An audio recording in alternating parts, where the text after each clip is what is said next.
పరిశుద్ధాత్మదేవుడు నాకు ఇచ్చినటువంటి ఈ సమయాన్ని బట్టి కూడా నేను దేవునికి స్తోత్రాలు చెల్లిస్తూ ఉన్నాను.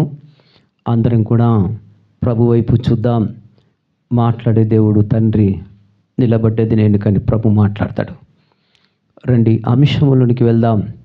ఈనాటి వాక్య ధ్యాన అంశము గిట్టదు అంటే గిట్టదు అనండి. దేవునికి మహిమ కలుగును గాక. ప్రతి మాట పరిశుద్ధ గ్రంథం నుంచి నేను చూపిస్తా. రండి, సామెతల గ్రంథం 26వ అధ్యాయం.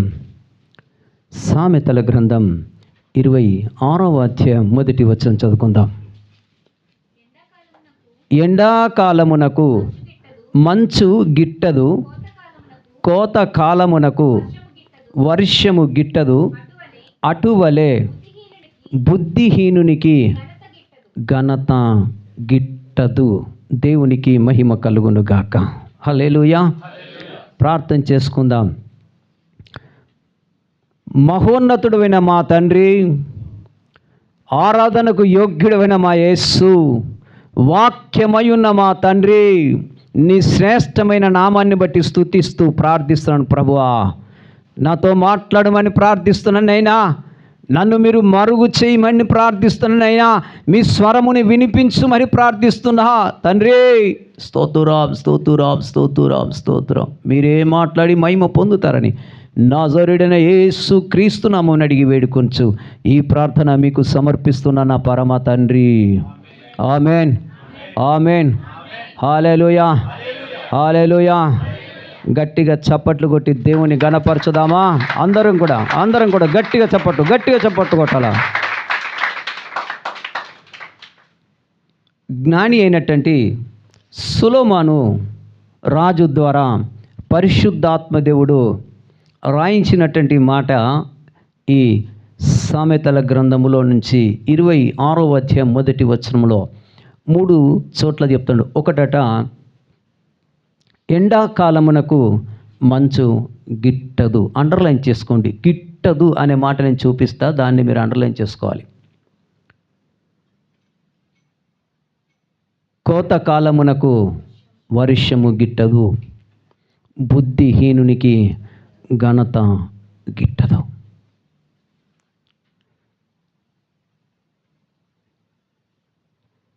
మొదటి మాట, ఎందుకు ఎండాకాలమునకు వర్షము గిట్టదు? చూడండి, ఎండాకాలమునకట మంచు గిట్టదు. వర్షం కాదు, మంచు ఎందుకు గిట్టదంటే ఎండకు మంచుకు పడది. ఎండ కొట్టినప్పుడు మంచు పడుతుందా? పడదు. కాబట్టి ఎండకు మంచుకు గిట్టదు. రెండవది, కోత కాలమునకు వర్షము గిట్టదు. రైతు 4 నెలలు వర్షములో పంట పండించి తర్వాత అది కోతకు వచ్చిన తర్వాత ఆ కోత కాలంలో కనుక వర్షం పడితే పంటంతా పాడవుతుంది. అందును బట్టి అంటాడు ఇక్కడ సొలొమోను, కోతకాలమునకు వర్షము గిట్టదు. మూడవది అంటాడు ఏంటంటే, చూడండి, మూడవ మాట ఏమంటాడంటే, ఈ మాట చాలా మనం అండర్లైన్ చేసుకోవాలి. ఏమంటుండు మూడో మాట? బుద్ధిహీనునికి ఘనత గిట్టదండి. అంటే పంది ముక్కుకు కమ్మి పెట్టితే ఎట్లుంటుందో అట్లుంటుంది పరిస్థితి బుద్ధిహీనునికి కాదా? బుద్ధిహీనునికి ఘనత గిట్టదు. ఈ 3 విషయాల్లో సొలొమోను రాజు ఎందుకు ఈ మాట పలికాడు?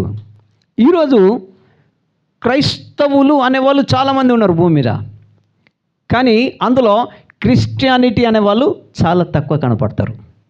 ఏంటిది ఈ క్రైస్తవులు? ఏంటిది ఈ క్రిస్టియానిటీ?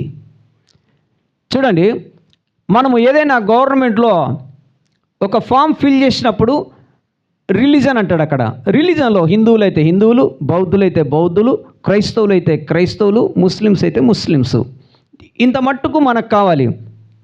అయితే క్రిస్టియానిటీ అనేదంటే ఏంటిదయ్యా అని చెప్పేసి అంటే, చూడండి, అపోస్తలుడైన పౌలు ఏమంటాడంటే, కొరింథీయులకు రాసిన మొదటి పత్రిక 11వ అధ్యాయం మొదటి వచనంలో, నేను క్రీస్తును పోలి నడుచుకున్న ప్రకారము మీరు నన్ను పోలి నడుచుకొనుడి. ఇది క్రిస్టియానిటీ అంటున్నాను. క్రైస్తవులు కాదు, క్రైస్తవులో క్రిస్టియానిటీ కనపడాలండి దేవునికి. పౌలయ్య అన్నాడు కదా, నేను అనట్లేదు, బైబిల్లో ప్రతిది కూడా నేను రిఫరెన్స్ చూపించి చెప్తా. ఆయన ఏమన్నాడు? నేను క్రీస్తును పోలి నడుచుకున్న ప్రకారము మీరు నన్ను పోలి నడుచుకొనుడి. అలాంటిదే దేవునికి ఇష్టమైందండి. మన ఇష్టం ఎప్పుడు చేయకూడదండి దేవుని దగ్గర. నా ఇష్టం ఉన్నప్పుడు నేను వస్తా, నా ఇష్టం ఉన్నప్పుడు నేను పోతా, నువ్వేమవుతుంది అయితే నువ్వు క్రైస్తవునే కానీ క్రిస్టియానిటీ ఇంకా నీకు రాలేదు. క్రీస్తును పోలి నడుచుకొనుడి. ఇవి మనకు గిట్టాయి. సారీ సార్ మాకు గిట్టది, మీరు 11 గంటలకు పెట్టుకుంటారో 12 గంటలకు పెట్టుకుంటారో, మేము వచ్చే టైం 2 గంటలకు, మా ఇష్టమా మీ ఇష్టమా పాస్టర్ గారు అంటే నీకేమైంది? గిట్టట్లేదు. అంతే కదా తల్లి. పాటలు పాడే బిడ్డలు ఎప్పుడు రావాలి? 1 గంటకు. సారీ మాకు గిట్టదు 1 గంటకు రావాలంటే. మరి ఎన్ని గంటలకు నీకు గిట్టుతుంది? ఇది గిట్టదంటే గిట్టది. దైవ సేవకుడు ఎంతన్నా చెప్పుకొని మాకు అక్కర్లేదు, మాకు ఆ సమయం గిట్టదు, మేము పెట్టుకున్న సమయం మాకు గిట్టుద్ది. ఇదే కదా పాయింట్ ఈరోజు. గిట్టదు అంటే గిట్టదు. ఎండాకాలంకు ఎందుకు మంచు గిట్టదు? కోతకాలమునకు ఎందుకు వర్షం గిట్టదు? బుద్ధిహీనునికి ఎందుకు ఘనత గిట్టదు? ఈరోజు ఆరాధన అనేది 1 గంటకు అవుతే మీ గుండెల మీద మీరు చేసుకొని చెప్పుకోండి, నేను పలానా రోజు 1 గంటకు వచ్చి ఉన్నాను అయ్యా అని చెప్పేసి. ఎంతమంది ఉంటున్నారండి? అంటే నువ్వు పెట్టుకున్న టైమే నీకు గిట్టుద్ది కదా. ఇదే ఈరోజు గిట్టదు అంటే గిట్టదు. రెండో పాయింట్ నేను మీకు చెప్తే ఏంటంటే, వాక్యంలోకి వెళ్ళకముందు కొంచెం మందికి ఉపవాస ప్రార్థన అంటే గిట్టదండి. ఈరోజు ఎంతమంది మనం గత వారం తెలియజేసినాం కదా, 2 వారాల కింద కూడా నేను ప్రకటించిన కదా, మనం ఉపవాస ప్రార్థన చేద్దాం ఈరోజు అని. ఈరోజు నిజంగా నేను ఉపవాస ప్రార్థనతో నచ్చినాని అనేవాళ్ళు చేయి పైకెత్తరు. 3, 4, 5, 6, 7, 8, 9, 10 ఎంతమంది అండి సంఘస్థులు? అంటే నీకెందుకు గిట్టట్లేదు ఉపవాస ప్రార్థన? గిట్టదు మాకు. ఈరోజు నీకు గిట్టనిది ఏంటిదో ఈ పరిశుద్ధ గ్రంథం నుంచి నేను నీకు కొన్ని మాటలు నేను చూపిస్తా. దేవునికి మహిమ కలుగును గాక. హల్లెలూయా, హల్లెలూయా. యోనా గ్రంథం 3వ అధ్యాయం. యోనా గ్రంథం 3వ అధ్యాయం 4, 5 వచనం చదువుకుందాం.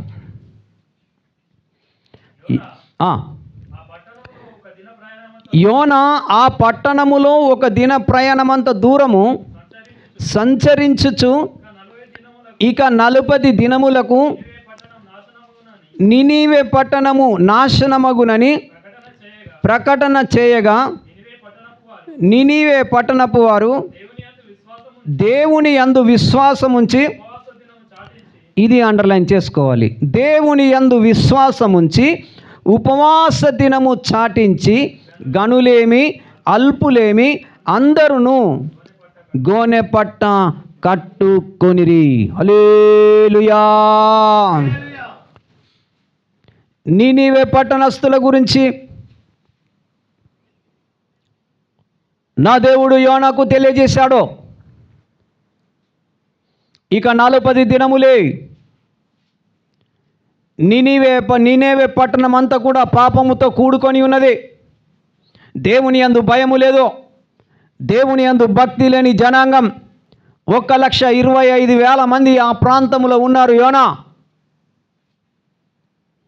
దేవుని దగ్గరికి వెళ్ళి ఉత్తర్వులు జారీ అయిపోయినాయి. ఏం బ్రతికినా ఏమి జీవించినా ఇక భూమి మీద ఉండేది 40 దినములు తప్ప. ఈ నీనేవే పట్టణస్థులు ఈ గడియలు చివరి మాటలు వారికి ప్రకటన చేయమని చెప్పేసి యోనా తెలియజేసినప్పుడు, ఆయన ప్రకటించినప్పుడట రాజు సైతం వారు ఉపవాస ప్రార్థన చేసిరి.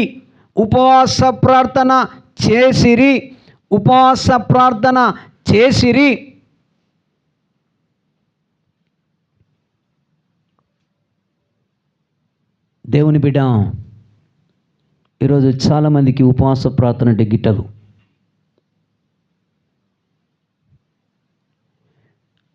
ఈరోజు ప్రతిదీ కూడా ఈ పరిశుద్ధ గ్రంథం నుంచే నేను కొన్ని మాటలు మీకు నేను తెలియజేస్తూ వస్తూ ఉంటా. దేవుడు కనికరం కలిగినటువంటి దేవుడు ఒక్క అవకాశం ఇస్తాయి నీనివే పట్టణస్థులకు. ఇప్పటి వరకు వాళ్ళ యొక్క మూర్ఖత్వం, ఇప్పటి వరకు చేసిన విగ్రహారాధన, ఇప్పటి వరకు చేసిన పాపం, ఇప్పుడైనా ఒకవేళ ఆ మనస్సులు మారతాయేమో. దేవుని వాక్యము ద్వారా నీనివే పట్టణస్థులకు యోనా సువార్త ప్రకటించినప్పుడట వారికి విశ్వాసము కలిగి వారు ఉపవాసముతో గోనె పట్ట కట్టుకున్నారు అని వాక్యం సెలవిస్తూ ఉంది. ఇప్పుడు ఇదే యోనా గ్రంథంలోనికి ఒక మాటలోనికి రండి. ఇదే యోనా 6వ వచనం నుంచి చదువుకుందాం. 3వ అధ్యాయం 6వ వచనం. ఆ సంగతి నినేవే రాజునకు వినబడినప్పుడు అతడును తన సింహాసనము మీద నుండి దిగి తన రాజవస్త్రములు తీసివేసి గోనె పట్ట కట్టుకొని బూడిదలో కూర్చుండెను. మరియు రాజైన తానును ఆయన మంత్రులకును ఆజ్ఞయ్యగా, ఒకవేళ దేవుడు మనస్సు త్రిప్పుకొని పాశ్చాత్తాప్తుడై మనము లయము కాకుండా తన కోపాగ్నిని చల్లార్చుకొను గనుక మనుష్యులు ఏదియు హల్లెలూయా. రాజుకు భయం పుడుతూ ఉన్నది. అయ్యలారా అమ్మలారా, ఇప్పటి వరకు మనం చేసిన పాపము చాలు. ఒకవేళ దేవుడే గనక మనస్సు త్రిప్పుకుంటాడేమో, మనము లయము కాకుండా, మన పిల్లలు నాశనము కాకుండా దేవుని ఉగ్రత మన మీదికి వచ్చి ఉన్నది. ఇప్పుడైనా మనం ఏం చేయాలంటే, ఒకవేళ దేవుడు మనస్సు త్రిప్పుకుంటాడేమో, ఉపవాస ప్రార్థన ప్రకటించాడు రాజు. తన మంత్రులకు కూడా తెలియజేశాడు, ఉపవాస ప్రార్థన చేయండి. ఈ మాటలు విన్న నీనేవే పట్టణస్థులందరూ కూడా, చిన్నపిల్లలు కొని మొదలుకొని పెద్దల వరకు, పశువులు సైతము కూడా వారు ఉపవాసముతో చాటించిరి అని వాక్యం సెలవిచ్చింది. ఎప్పుడైతే వారు ఉపవాసముతో ప్రార్థన చేసిరో, దేవుడు ఏం చేశాడో వారి పట్ల ఒక మాట మనం చదువుకుందాం. ఇదే అధ్యాయంలోనికి రండి, చదివిన దాని కిందికి రండి నాయన. 9వ వచనము. మనుషులందరూ చూడండి, మనుషులందరూ తమ దుర్మార్గములను విడిచి తాము చేయుచున్న బలాత్కారమును మానివేయవలనని ఆ మనుష్యులేమి పశువులేమి సమస్తమును గోనె పట్ట కట్టుకొనవలెను. జనులు దేవుణ్ణి వేడుకొనవలెను. చూడండి బిడ్డ, వాక్యము సెలవిస్తుంది. ఈరోజు మీకు ఆషామాషిగా ఉంటుంది ఉపవాస ప్రార్థన అంటే. ఎందుకు ఉపవాస ప్రార్థన చేయాలని నీకు అనిపిస్తుందేమో. ఉపవాస ప్రార్థన నీవే పట్టణస్థులకు ప్రకటించాడు. రాజు సైతం గోనె పట్ట కట్టుకొని ఉపవాస ప్రార్థన చేశాను. చేసినటువంటి దుర్మార్గం, చేసినటువంటి పాపం, చేసినటువంటి శాపం, దేవునికి విరోధంగా జీవించినటువంటి జీవితం. ఇప్పుడు రాజు అంటుడు, ఇక చాలు, మన పాపము మనం ఎరుగుదాం. దేవుని ఉగ్రత దిగి వస్తూ ఉన్నది. ఇక 40 దినములేనయ్యా, ఏం బ్రతికిన ఇక 40 దినములే. ఇన్ని సంవత్సరములు వావి లేదు, వరుస లేదు, చెల్లి లేదు, తమ్ముడు లేడు, అన్న లేడు, ఏమీ లేదు, వావి వరుసలు లేకుండా పాపము చేసినటువంటి దుర్మార్గం. అయ్యలారా, ఒకవేళ ఈ దుర్మార్గము నుండి దేవుడు మనల్ని తప్పిస్తాడేమో. ఈ దినం నేను కూడా ఉపవాస ప్రార్థన చేస్తున్నాను. మంత్రులారా, మీరు కూడా ఉపవాస ప్రార్థన చేయండి. నీనేవే పట్టణస్థులారా, ఇన్ని రోజులు మీరు ఉపవాస ప్రార్థన చేయక దేవునికి విరోధంగా జీవించారు కదా. ఇప్పుడైనా ఒకవేళ మీరు ఉపవాస ప్రార్థన చేస్తారా? అని రాజు గోనెపట్ట కట్టుకొని ఉపవాస ప్రార్థన చేశాను. అప్పుడు ఏం జరిగిందట? కిందికి చదువు. ఈ నినివే వారు తమ చెడు నడతలను మానుకొనగా వారు చేయుచున్న క్రియలను దేవుడు చూచి పాశ్చాత్తాప్తుడై వారికి మాట ఇచ్చిన కీడును చేయక, హల్లెలూయా, ఏ కీడు అయితే నినివే పట్టణస్థుల మీదకి ప్రకటించాడో, ఇప్పుడు కీడు నుంచి ఎలా తప్పించబడ్డది పట్టణం అంతా అంటే ఒక్క ఉపవాస ప్రార్థన. సంగమా, ఎన్నో దినముల గురించి చెప్తూ వస్తా, ఉపవాస ప్రార్థన చేయండి. ఉపవాస ప్రార్థన గిట్టదే.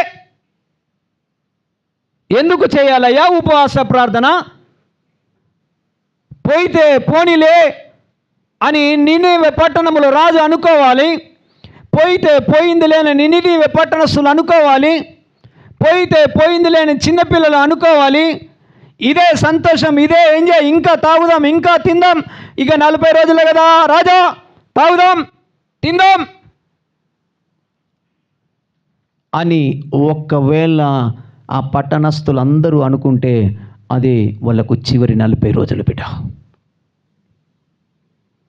ఉపవాస ప్రార్థన కనికరం కలిగినటువంటి దేవుడు. చేసిన పాపం నుంచి విడుదల దేవుడు ఎలాగిచ్చాడంటే, చేసినటువంటి ఉపవాస ప్రార్థన ద్వారానే నినివే పట్టణం అంతా కూడా తిరిగి బ్రతికించబడ్డది. గట్టిగా చప్పట్టు కొట్టి దేవుని కనపరచు. హల్లెలూయా, హల్లెలూయా. 4వ అధ్యాయం, యోనా గ్రంథం 4వ అధ్యాయం 11వ వచనం చదువుకుందాం. అయితే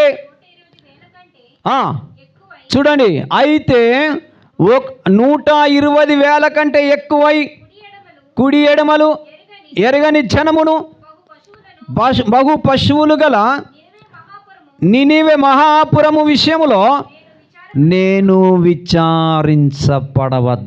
హల్లెలూయా. యోనా, ఆ పట్టణములో 1,25,000 మంది ఉన్నారయ్యా. నేను కరుణించే దేవుడునయ్యా. ఒకవేళ మనుష్యులు గనుక నా దగ్గరికి వచ్చి పశ్చాత్తాపపడితే నేను ఆ పాపమును క్షమించేందుకు సమర్థుడను.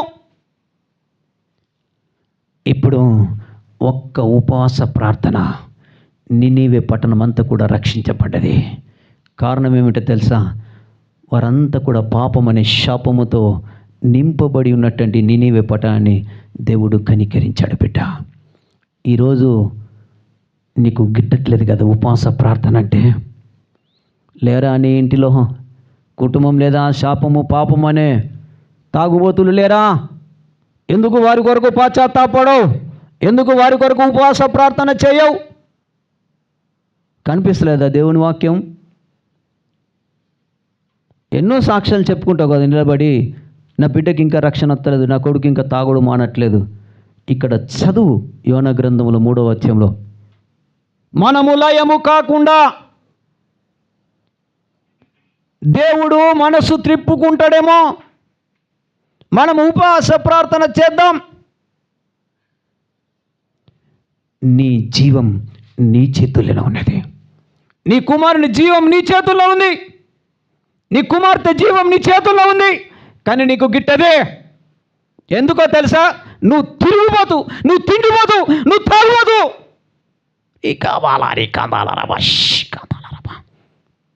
వాడు సమాధికి దగ్గర అవుతుంటే ఉపవాస ప్రార్థన చేయవే.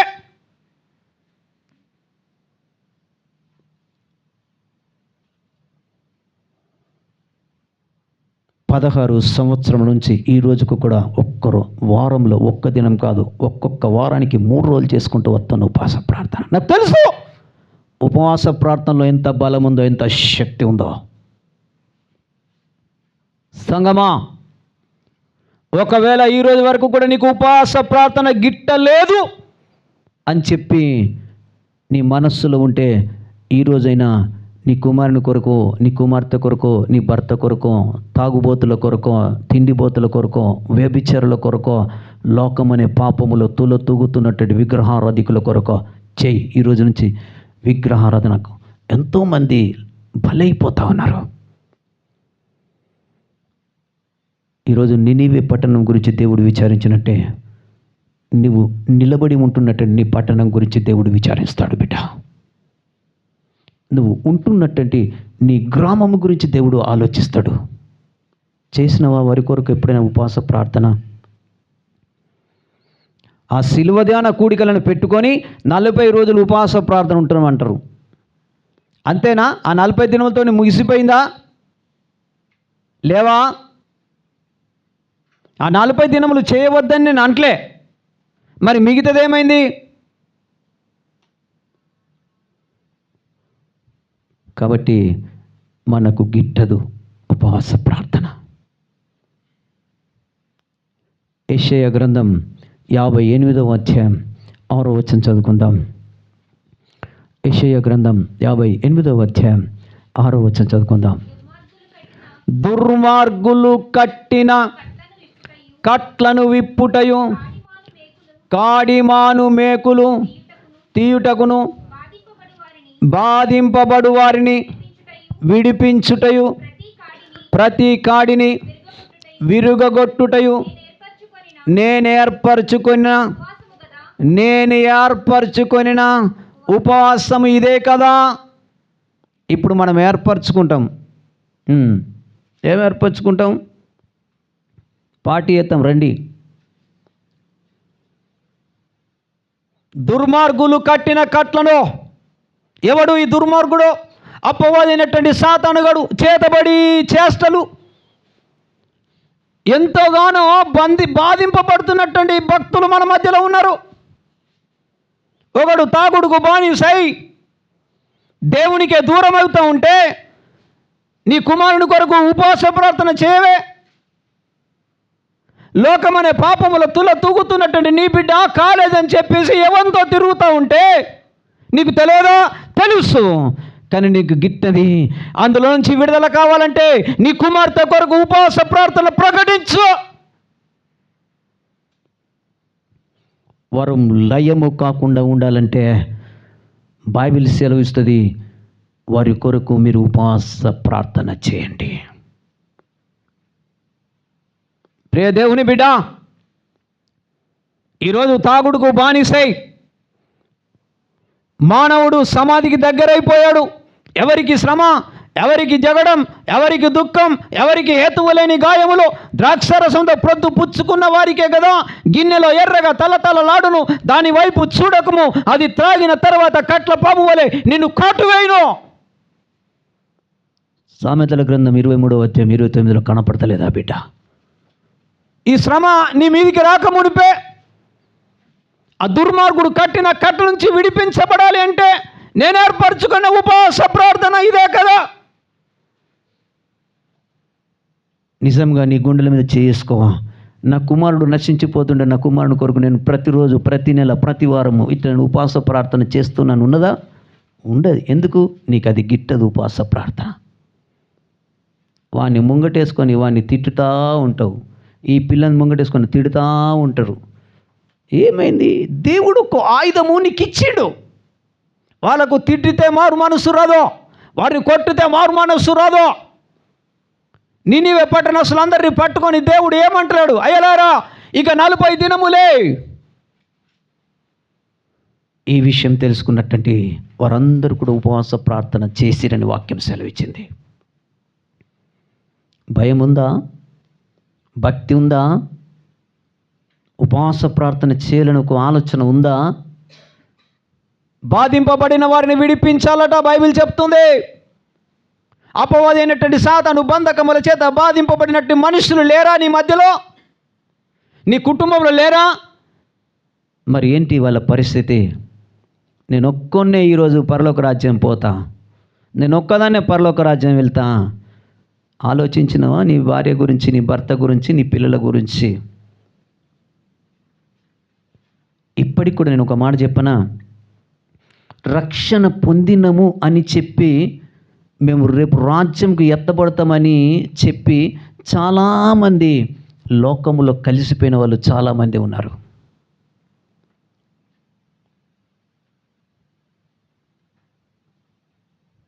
దేంతో కట్టబడి ఉన్నారు తెలుసా? వాళ్ళు అపవాది అయినటువంటి ఆ దుష్టుడు బంధించిన బంధకములతో కట్టబడి ఉన్నారు, కానీ అందులో నుంచి వారు బయటకు రాలేకపోతా ఉన్నారు. వారు బయటకు రావాలి అంటే, బంధించిన బంధకముల నుంచి విడిపించబడాలంటే నువ్వు ఉపవాస ప్రార్థన చేయి. ఉపవాస ప్రార్థన బలమైనది. ఉపవాస ప్రార్థనలో శక్తి ఉన్నది. రాజు సైతం ఉపవాస ప్రార్థన చేసినప్పుడు నినివే పట్టణాన్ని కరుణించలేడా? ఈరోజు నిన్ను కూడా క్షమించడా? కానీ ఏమైతుందంటే మనకు గిట్టదు. ఇంటికి పెద్ద దిక్కు తండ్రే. తండ్రి తాగుబోతైతే పుట్టిన కుమారుడు కూడా తాగుబోతు తయారవుతాడు. తల్లి ఎట్టిదో, ఎహెచ్కేల్ గ్రంథం, తల్లి ఎట్టిదో బిడ్డ అట్టిదే. నువ్వు తిరుగుబోతు అయితే నీ బిడ్డ తిరుగుబోతు తయారవుతుంది. కారణం నువ్వే. వాటిలో నుంచి బయటకు రా బిడ్డ. దుష్టుడు బంధించినటువంటి బంధకముల నుంచి విడిపించబడాలంటే నేను ఏర్పరచుకున్న ఉపవాస ప్రార్థన వాక్యం సెలవిస్తుంది. హల్లెలూయా, హల్లెలూయా. ఒక దైవ సేవకుడున్నాడు, ఆయన పేరు అగస్టిన్. తన తల్లి అయినటువంటి మేనిక తల్లి అగస్టిన్కు వివాహం చేసింది. అది కాదని ఇంకొక ఆవిడని వివాహం చేసుకున్నాడు. అది కాదని స్త్రీ సాంగత్యం చేస్తూ ఉన్నాడు. అది కాదని మందు తాగుతూ ఉన్నాడు విపరీతంగా. తల్లి మంచి భక్తురాలు, ప్రార్థన చేస్తూ ఉంది. ఇక ఆమెకు అర్థమైపోయింది, ఇలాగైతే నా కుమారుడు తోవలోనికి రాడు, ఎలాగైనా నేను ఒక ఉపవాస ప్రార్థన ప్రకటించుకుంటానని ఆమె ఉపవాసంతో, కన్నీళ్లతో, దుఃఖంతో, ఒక్కరోజు కాదు, 2 రోజులు కాదు, సంవత్సరం కాదు, 2 సంవత్సరాలు కాదు, అగస్టిన్ రాసిన బుక్కులు మీరు చదువుతుంటా కనపడుతుంది. ఆయన సాక్ష్యం 13 సంవత్సరంలో నా తల్లి నా కొరకు ఉపవాసంతో కన్నీటితో ప్రార్థన చేసినప్పుడు నా ఆత్మ దేవుని యొద్దకు కొట్టుకుపోయినప్పుడు దేవుని నామములో నేను రక్షణ పొందినని చెప్పేసి అగస్టిన్ మంచి సాక్ష్యం చెప్పాడు. తల్లిగా ఒక బాధ్యత, ఉపవాస ప్రార్థన. నా తల్లి ఉపవాస ప్రార్థనే నన్ను రక్షించిందని బలమైనటువంటి సాక్ష్యం అగస్టిన్ చెప్పాడు. ప్రియ దేవుని బిడ్డ, ఒకవేళ ఆ రోజే అగస్టిన్ యొక్క తల్లి నాకు కూడా గిట్టదు, నా కుమారుడు ఏమైతే అయినా సరే అని చెప్పేసి తల్లి ఊరుకోలేదు. ఎందుకో తెలుసా? ఒక్క ఆత్మను ప్రభువైన యేసుక్రీస్తుల వారు గలిలీ అనే సముద్రమును దాటి సమరయ ప్రాంతానికి వచ్చి ఒకే ఒక్క ఆత్మకు సువార్త చెప్పి ఆయన రక్షించుకున్నాడు. హల్లెలూయా. ఒక్క ఆత్మకే ఇంత భారము ప్రభువైన యేసుక్రీస్తుల వారికి ఉంటే ఈరోజు నీ ఇంట్లో లేరా? పిల్లలు పడిపోయిన లేరా? ఎంతోమంది సాక్ష్యం చెప్పారు కదా, నా భర్త ఇంకా త్రాగుబోతని. మరి ఆయనకు విడుదలొద్దా? బాధింపబడుతున్నాడు అపవాదైనట్టు సాతాను చేత. వాడిని బంధింపబడిన వాడిని విడిపించాలంటే ఉపవాస ప్రార్థన ఇదే కదా అని బైబిల్ సెలవిస్తుంది. ఉపవాస ప్రార్థన చేసి చూడండి, దేవుడు విజయాలను అనుగ్రహిస్తాడు. దేవునికి మహిమ కలుగునుగాక. హల్లెలూయా. నా సీక్రెట్ మీకు ఒకటి చెప్పనా? నేను ఎవరికి చెప్పుకోను, ఇప్పుడు కూడా చెప్పుకోలే. నేను చేసే ప్రార్థన ఎట్లుంటుందంటే, ఎందుకంటే ఈరోజు సమయం వచ్చింది కదా మీకు నేను చెప్తున్నాను. సంఘం యొక్క బాధ్యత చాలామందికి తెలియదు ఏంటిది అన్నది. సంఘమును ఇప్పటికీ 6 సంవత్సరాల నుంచి పెట్టి ఎంతోమంది చీల్చుకుంటూ పోయారు. కానీ నా గురి ఏంటిదో తెలుసా? నన్ను పిలిచిన దేవుడు నమ్మదగినటువంటి దేవుడు. ఉపవాస ప్రార్థనలో దేవుని దగ్గర కన్నీళ్ళు విడుస్తూనే ఉంటావు. ప్రభా, నువ్వు పిలిచినావు కదా, నువ్వు పిలిస్తేనే నీ సేవకు వచ్చినాను కదా. వాళ్ళు వస్తారు, వాళ్ళు పోతారు, వీళ్ళు వస్తారు, వీళ్ళు పోతారు. ప్రభా, ఏం చేయమంటావయ్యా అంటే నాకు ప్రతీది కూడా దేవుడు బయలుపరుస్తాడు. హల్లెలూయా. కేవలం ఉపవాస ప్రార్థన. గత 4 వారాల క్రితం ఒక మాట చెప్పాను తెలుసు కదా, ఇక్కడ రానున్న దినములో శ్రమ రాబోతుంది సంఘం మీదకి అని చెప్పానా? అదే వారం కిందికి దీనికైంది, డిషన్ చాలా అయిందా కాలేదా? నేను ఒక్కొక్కరి గురించి చెప్తే రేపటి దిన సంఘానికి మీరు అందరు కూడా దూరం అవుతారు. నేను సాక్షిగా చెప్తున్నాను, ఈ యొక్క బలిపీఠం గురించి చెప్తున్నాను. అందరి గురించి నేను ప్రార్థన చేసినప్పుడు ఒక్కొక్కరు నాకు దేవుడు బయలుపరుస్తూ ఉంటాడు. ఒకవేళ నేను చెప్తే రేపటి నుంచి సంఘానికి అందరు దూరం అయిపోతారు. కానీ నా గురి అది కాదు. ప్రభా, ఆ బిడ్డను కాపాడయ్యా, ఆ బిడ్డ ఈ త్రోవలో నడుస్తుంది ప్రభా, వారిని మీరు రక్షించండి ప్రభా అని చెప్పేసి నేను గురి కలిగినటువంటి ఉపవాస ప్రార్థన అన్నది. హల్లెలూయా, హల్లెలూయా, హల్లెలూయా, హల్లెలూయా. మార్కు సువార్త 9వ అధ్యాయం 25వ వచనం చదువుకుందాం. మార్కు సువార్త 9వ అధ్యాయం 25వ వచనం, 25వ వచనం చదువుకుందాం. జనులు గుంపు కూడి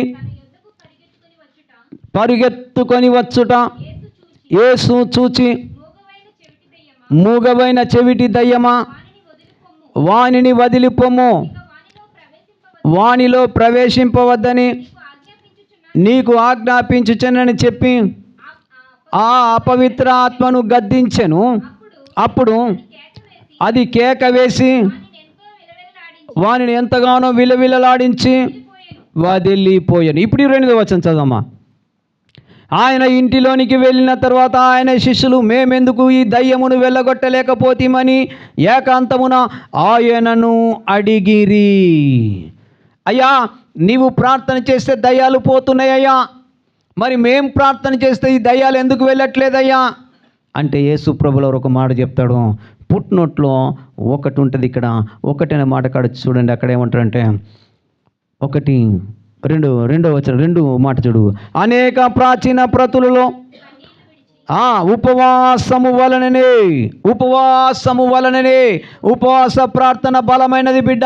ప్రభువైన యేసు క్రీస్తుల వారు భూమి మీదకి వచ్చినప్పుడు కూడా ఆయన కూడా ఉపవాస ప్రార్థన చేసిండు. మోషే ఉపవాస ప్రార్థన చేసిండు. రాణి అయినటువంటి ఎస్తేరు ఉపవాస ప్రార్థన చేసింది.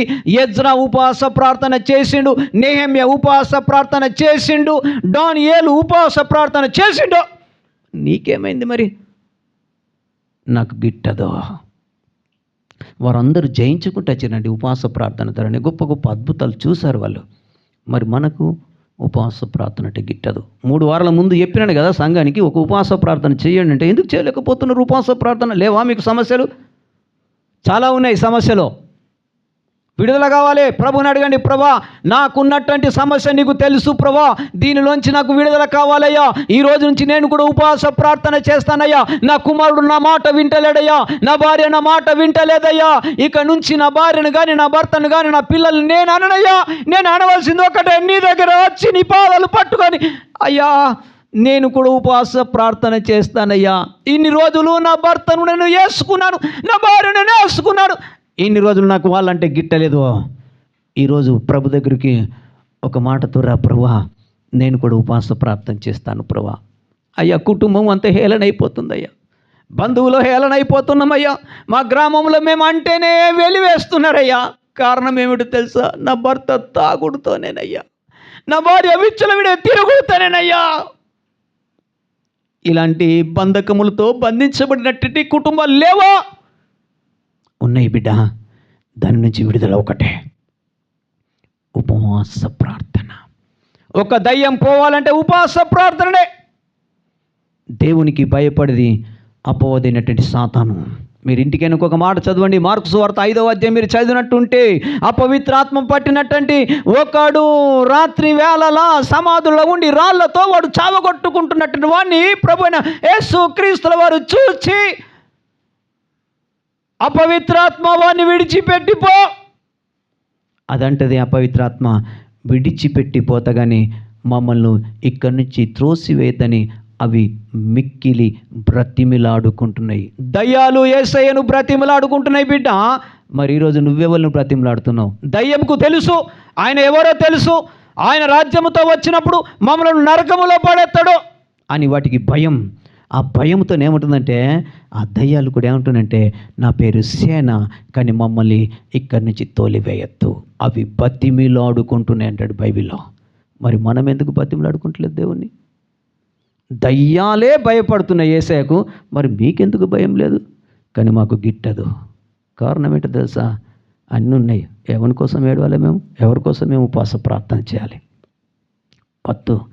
2 చేతులు జోడించి నేను చెప్తా, మీరు మీ పిల్లల కొరకు, మీరు మీ కుటుంబం కొరకు, మీ జీవితంలో ఏదైతే ఆగిపోయినాయో, ఏ ఆశీర్వాదములు దేవుడు ఇవ్వాలని ఆశపడతాడో ఆశీర్వాదములకు ఒక ఆటంకం ఏముంటుందంటే దుర్మార్గులు కట్టిన కట్లు. దానియేలు గొప్ప భక్తుడు. ఆయన అంటాడు, నా పితరుల కొరకు వారి పాపములు ఒప్పుకుంటూ నేను ప్రార్థన చేస్తున్నానయ్యా అంటాడు. దానియేలు పాపం చేయలే, కానీ మా పితరుల దోషం ఏదైనా మా మీద ఉన్నదేమో ప్రభా అని ఆయన కూడా ఉపవాసంతో ప్రార్థన చేస్తాడు. మరి మనకెందుకు రావట్లేదు? రావాలి. ఆ మార్పు వచ్చినప్పుడే నిజంగా నీలాగా నీ కుటుంబం నిలబడతారు ఎప్పటి రోజున. దేవునికి మహిమ కలుగును గాక. హల్లెలూయా, హల్లెలూయా. యోవేలు గ్రంథం 2వ అధ్యాయం 12వ వచనం. యోవేలు గ్రంథం 2వ అధ్యాయం 12వ వచనం. ఇప్పుడైనను మీరు ఉపవాసం ఉండి, అండర్లైన్ చేసుకోండి, ఇప్పుడైనను మీరు ఉపవాసము ఉండి కన్నీరు విడిచుచు దుఃఖించుచు మానపూర్వకముగా తిరిగి నా యొద్దకు రండి. ప్రియ దేవుని బిడ్డ, ఇప్పుడైనను, ఇప్పటి వరకు నువ్వు వాక్యం విని కూడా గిట్టదు గిట్టదు గిట్టదు గిట్టదు అంటున్నవే, ఇప్పుడైనను మీరు ఉపవాసముతో నా యొద్దకు రండి. ఎందుకు రావాలి? సరే, ఆ నినివే పట్టణస్తులు వచ్చారు, మాకేం పని, మేమెందుకు రావాలి? అయితే ఒక మాట చదువుకుందాం. ఇదే అధ్యాయం 13వ వచనం చదువుకుందాం. నీ దేవుడైన యెహోవా కరుణావాత్సల్యము గలవాడును శాంతమూర్తియు అత్యంత కృపగలవాడై ఉండి, అండర్లైన్ చేసుకోండి ఇక్కడ, తాను చేయనుద్దేశించిన కీడును చేయక పాశ్చాత్తాపపడును గనుక మీ వస్త్రములను కాక మీ హృదయములను చింపుకొని ఆయన తట్టు తిరుగుడే, ఆయన తట్టు తిరుగుడే. నిన్నటి వరకు ఈ రోజు వరకు తిరిగిన తిరుగులాట ఇక చాలు. ఎక్కడెక్కడ తిరిగినావు నీకు తెలియదా? ఇప్పుడు వద్దు. ఆయన అంటాడు, ఇప్పుడైనను మీరు ఉపవాసముతో నా యుద్ధకు రండి. నేను కరుణా వాత్సల్యము గల దేవుడను. ఏదైతే కీడు నీ మీద సిద్ధం చేసి పెట్టాడో ఆ కీడు, సిద్ధం చేసిన కీడు నుంచి బయటకి రావాలంటే నీవే పట్టణస్తులందరూ ఉపవాసంతో ప్రకటించుకున్నారు కదా, కీడు నుంచి తప్పించిండు కదా. ఆ కీడు ఇప్పుడు నీ మీద ఉంటే, నీ భార్య మీద ఉంటే, నీ భర్త మీద ఉంటే, నీ పిల్లల మీద ఉంటే, ఆ కీడు నుంచి తప్పించబడాలంటే నువ్వు కూడా చేయవలసింది తెలుసా? ఇప్పుడైనను మీరు ఉపవాసముతో నా యుద్ధకు రండి. హల్లెలూయా. దాని కింది వచనం చదువు నాయనా. ఒకవేళ ఆయన మనస్సు త్రిప్పుకొని పాశ్చాత్తాపపడి మీ దేవుడైన యెహోవాకు తగిన నైవేద్యమును పానార్పమును మీకు దీవెనగా అనుగ్రహింపడని ఎవడు చెప్పగలడు? సియోనులో బాకా ఊదుడి, ఉపవాస దినము ప్రతిష్ఠించుడి. హల్లెలూయా. మళ్ళీ ఎక్కడికి వచ్చిండు? అక్కడికి వస్తూ ఉన్నాడు దేవుడు. ఉపవాసము ప్రకటించుడి. ప్రియ దేవుని బిడ్డ, ఉపవాస ప్రార్థన చాలా విలువైనది. నాకు గిట్టదు అని ఒకవేళ నువ్వు అనుకున్నట్టుంటే నువ్వు చాలా పొరపాటు చేసినట్టే. బైబిల్ సత్యం. నీ కుటుంబాన్ని నువ్వే రక్షించుకోవాలి. నీ కుటుంబం కొరకు నువ్వు కన్నీళ్ళు విడవా? ఉపవాస ప్రార్థన చేయవా? అగస్టిన్ కొరకు తన తల్లి 13 సంవత్సరములు ఉపవాస ప్రార్థన చేసి కన్నీళ్ళు విడిచిందట ప్రార్థన ద్వారా. మరి ఈరోజు మన జీవితంలో నీ కుమారుడు నీ కుమార్తె కావచ్చు, లేదా నీ భార్య కావచ్చు, నీ భర్త కావచ్చు, ఏ స్థితిలో ఉన్నారో నీకు బాగా తెలుసు. కొంచెం మంది ఎప్పుడు ఏడుస్తారో తెలుసా? వాడు చనిపోయినాక ఏడుస్తారు. చనిపోయినాక ఏడ్చే వాళ్ళ గురించి బైబిల్ ఏం చెప్తా తెలుసా? ఇర్మియా గ్రంథం 22వ అధ్యాయం 10వ వచనం చదువుకుందాం.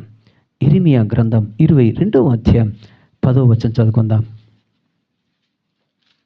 22:10 వచనం చూడండి. చనిపోయిన వాని గురించి ఏడవవద్దు, వాని గురించి అంగలార్చవద్దు, వెళ్ళిపోవచ్చున వాని గురించి బహురోదనము చేయుడి. వాడు ఇకను తిరిగి రాడు, తన జన్మభూమిని తిరిగి చూడడు. చూసారా ప్రియ దేవుని బిడ్డ, ఒక వ్యక్తి చనిపోకముందు ఏడవడం చేత కాదు. వాని దేవుని దగ్గరికి తీసుకొచ్చి ఉపవాసంతో కన్నీళ్ళు విడువో, వాని కొరకు ప్రార్థన చేయి. వాడు చచ్చిపోయినాక ఏడుస్తావు, లాభమే ఉంది? బైబిల్ చెప్తుంది, చనిపోయిన వాని గురించి మీరు ఏడవవద్దు, వాడు తిరిగి మరలా జన్మభూమికి రాడు. ఇప్పుడు వెళ్ళిపోవచ్చున్న వాని గురించి మీరు బహురోదనము చేయుడి. చనిపోయిన వాడు గనక బాప్తిసం తీసుకొని మారు మనస్సు పొందుకొని దేవుని వాక్యానుసారం వాడు జీవిస్తే వాని దగ్గరికి నువ్వే పోతావు, చూస్తావు.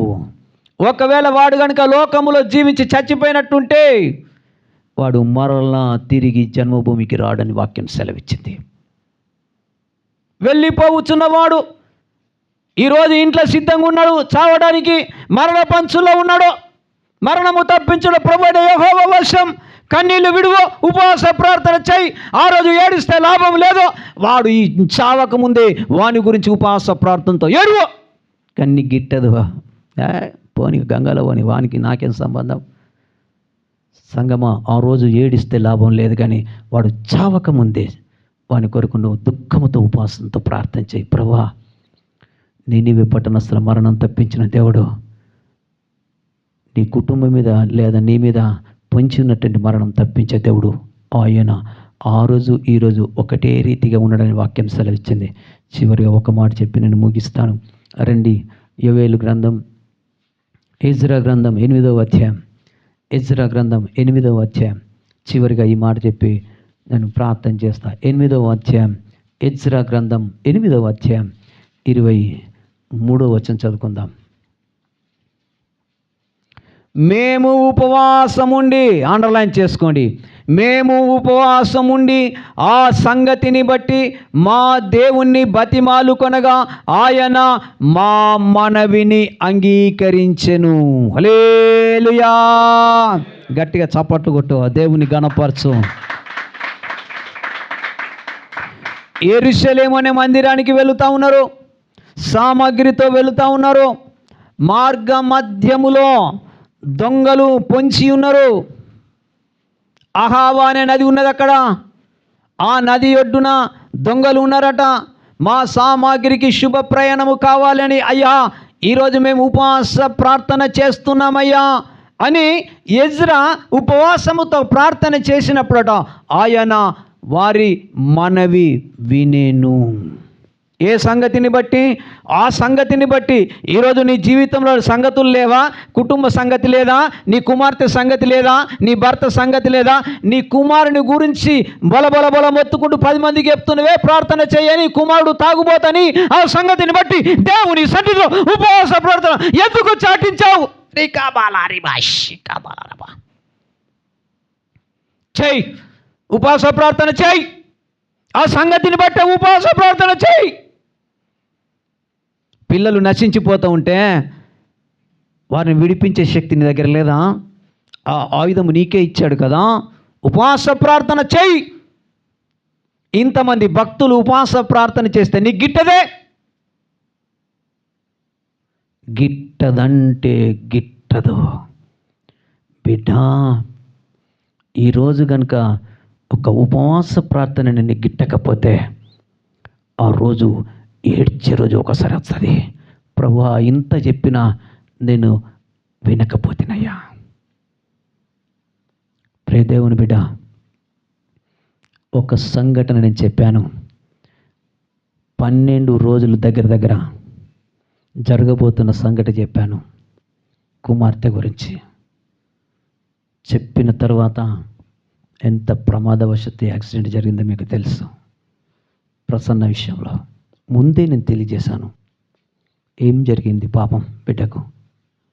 కానీ ఒక్క ఉపవాస ప్రార్థన చేయలేకపోయాది ఆ పాప. సమత బాధపడ్డదయ్యా, నాకు ఒక్క మాట చెప్పినట్టుంటే నేను ఉపవాస ప్రార్థన చేస్తున్నాయ్యా అన్నది. కానీ నాకు సమత మీద పోలేదు ఆ మాట చెప్పాలని చెప్పేసి. ఆ రోజు కనుక దేవుని చిత్తం, ఒకళ్ళు ఉపవాస ప్రార్థన చేస్తే దేవుడు బిడ్డను తప్పించలేమని బాధ నాకు కూడా చాలా అనిపించింది. అందుకే ఈరోజు ఎవరికైనా ఒక బాధ అనిపిస్తే నేను ముందుగా వాళ్ళ కోసం ఉపవాస ప్రార్థన చేస్తాను. రీసెంట్లీ మొన్న మంగళవారం ఎవరి కొరకు నేను ఉపవాస ప్రార్థన చేశాను. ఎవరో ఒక బాధ చెప్తా ఉంటే, కానీ వాళ్ళకు తెలియదు నేను చేసింది అన్నట్టుగా. ఇలా చేసేటోడు మీకు చాలా తక్కువ మంది దొరుకుతారండి. నాకెందుకండి, వాళ్ళకేదో సమస్య ఉంటే నేనెందుకు చేయాలండి? కానీ అది కాదు, మనం ఉపవాస ప్రార్థన చేయాలి వారి కొరకు, విడుదల కొరకు. ఎవరికి చేసిన గుర్తున 2వ ఆపరేషన్ మొన్న జరిగింది ప్రసన్న కూతురుకు. ఆ 2వ ఆపరేషన్ దేవుడు జరిగించాలి. ఈరోజు మన సంఘానికి దూరమైన దగ్గరైనా మనకు మిత్రుడే, మన ఆత్మీయ కుమారుడే. కానీ నేను ఆ పాప కొరకు మొన్న మళ్ళీ నేను ఉపవాస ప్రార్థన చేసినాను ఒకరోజు. ఎందుకు చేయాలి చెప్పండి? నేనంత శరీరమును నలకట్టుకొని ఎందుకు చేయాలి? ఆత్మీయ తండ్రిగా ఒక భారం ఉంటుంది తెలుసా? మీకుండకున్న నాకు ఉంటుంది. ప్రభువా, బిడ్డలను మీరు జ్ఞాపకం చేసుకోండి అని ఒక గురి కలిగినటువంటి ఉపవాస ప్రార్థన చేయడం నేర్చుకోండి. మీ జీవితంలో కూడా ఎన్ని అద్భుతమైన కార్యాలు చేస్తాడో తెలుసా దేవుడు? ఊహించనిలో మరణమునే తప్పించినటువంటి దేవుడు, ఏమండి, మూర్ఛ రోగము కలిగినటువంటి, తరచుగా అగ్నిలో పడిపోయినటువంటి తన కుమారుని తీసుకొని వచ్చినప్పుడు యేసు ప్రభుల వారు ముట్టి స్వస్థపరచలేడా? అది ఎలా సాధ్యమో అన్నారు శిష్యులు. ఒరే నాయన, ఇది ఉపవాస ప్రార్థన ద్వారా అన్నాడు. మరి మనం ఎందుకు చేయలేకపోతున్నాం ఉపవాస ప్రార్థన?